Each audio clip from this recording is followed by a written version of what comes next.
নমস্কার, তোফা রান্নাবান্নায় আপনাদের সবাইকে স্বাগত জানাই। আজ আমি রান্না করতে চলেছি মাছের পাতুরি। বাঙালিদের গরম ভাতের সঙ্গে মাছের পাতুরি হলে আর কিছু লাগে না। চলুন তাহলে দেখে নিই আমি কিভাবে রেসিপিটা বানাই। প্রথমেই নিয়ে নিয়েছি কতগুলো পমফ্রেট মাছ। খুব বেশি বড় সাইজের মাছ আমি নিইনি, মিডিয়াম সাইজের মাছ দিয়ে এই রান্নাটা আজকে করে দেখাচ্ছি। মাছের উপরে দিয়ে দিচ্ছি এক টুকরো পাতিলেবুর রস, নুন আর হলুদ। এবার মাছগুলো সব নুন হলুদ মাখিয়ে নিচ্ছি। এবার একটা প্লেটের মধ্যে দিয়ে দিচ্ছি পেঁয়াজ কুচি। এখানে আমি 3টে বড় সাইজের পেঁয়াজ কুচিয়ে নিয়েছি। এই কুচনো পেঁয়াজের মধ্যে দিয়ে দিচ্ছি 1 চামচ রসুন বাটা, 1 চামচ আদা বাটা, 1 চামচ জিরে বাটা, আপনারা গুঁড়ো জিরেও দিতে পারেন। আর দিচ্ছি পরিমাণ মতো নুন, হলুদ গুঁড়ো, আর দিয়ে দিচ্ছি লঙ্কা গুঁড়ো। আমি এখানে 2 রকম লঙ্কাই ব্যবহার করেছি, কাশ্মীরি লঙ্কা গুঁড়ো আর ঝাল লঙ্কা গুঁড়ো। এবার দিয়ে দিচ্ছি সর্ষের তেল। এখানে 4 চামচ মতো সর্ষের তেল ব্যবহার করেছি।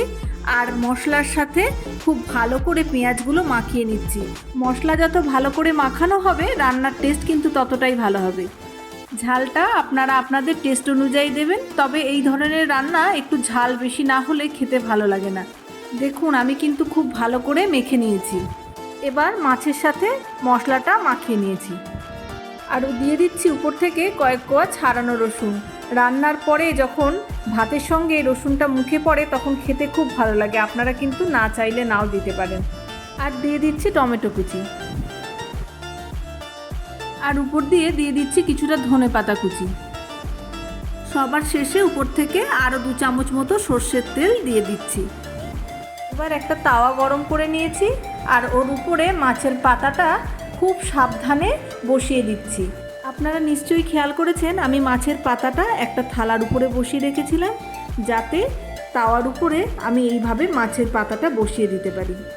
এখন একটু জল বেরোচ্ছে, 5 মিনিট মতো এরকমভাবে রান্না হতে দেবো। জলটা একটু টেনে গেলে আমি ঢাকা দিয়ে দেবো।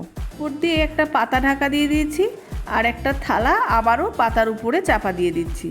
গ্যাসের আঁচটা কম করে দিয়ে 15 মিনিট মতো রেখে দিয়েছিলাম। এবার একবার দেখে নিই। দেখে মনে হচ্ছে হয়ে গেছে, তবুও একবার পাতাটা তুলে দেখে নিতে হবে যে তলার পাতাটা লাল হয়েছে কিনা। দেখুন পাতাটা খুব সুন্দর লাল হয়েছে, তার মানে 1 পিঠ হয়ে গেছে। আমি এবার মাছটা উল্টে দেব। আস্তে আস্তে কলার পাতাটা টেনে একটা থালার মধ্যে আমি মাছটা তুলে নিচ্ছি। এবার আরও একটা কলার পাতা উপর দিয়ে চাপা দিয়ে দেব আর মাছটা উল্টিয়ে নেব। পাতার উপর আরও একটা থালা বসিয়ে এবার আমি উল্টিয়ে নিচ্ছি। উল্টে নেওয়া খুবই সোজা, যেহেতু 2টো থালা আমি চাপা দিয়ে নিয়েছি তাই দেখুন কি সহজেই মাছটা উল্টানো যাচ্ছে। এবার পাতাগুলো খুলে একটু দেখে নিই কেমন হয়েছে। দেখুন এই দিকটা কি সুন্দর ভাজা হয়ে গেছে।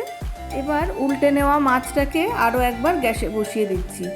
ওর দিয়ে আবার কলা পাতা ঢাকা দিয়ে দেব। যে পাতাটা আগে ঢাকা দিয়েছিলাম সেই পাতাটাই ব্যবহার করছি। আর থালাটাও পাতার উপরে ঢাকা দিয়ে দিয়েছি। আবারও আঁচ কমিয়ে 10 মিনিট মতো রান্না হতে দিয়েছিলাম, তারপর নামিয়ে নিচ্ছি। কলার পাতায় এইরকমভাবে অনেক রকম মাছই রান্না করা যায়। ভোলা মাছ, ছোট ছোট চুনো মাছ দারুণ হয়। এবার দেখে নিই যে কেমন তৈরি হয়েছে আমার পাতুরি। দেখুন খুব সুন্দরভাবে আমার পাতুরি তৈরি হয়ে গেছে। আপনারা অবশ্যই বাড়িতে তৈরি করুন আর গরম ভাতের সঙ্গে গরম গরম মাছের পাতুরি পরিবেশন করুন। আমার রেসিপি যদি আপনাদের ভালো লেগে থাকে তাহলে অবশ্যই লাইক, কমেন্ট ও শেয়ার করুন। আর প্লিজ আমার চ্যানেলটি সাবস্ক্রাইব করে নেবেন। আজকে এই পর্যন্তই, দেখা হবে নতুন রেসিপি নিয়ে। সবাই ভালো থাকবেন।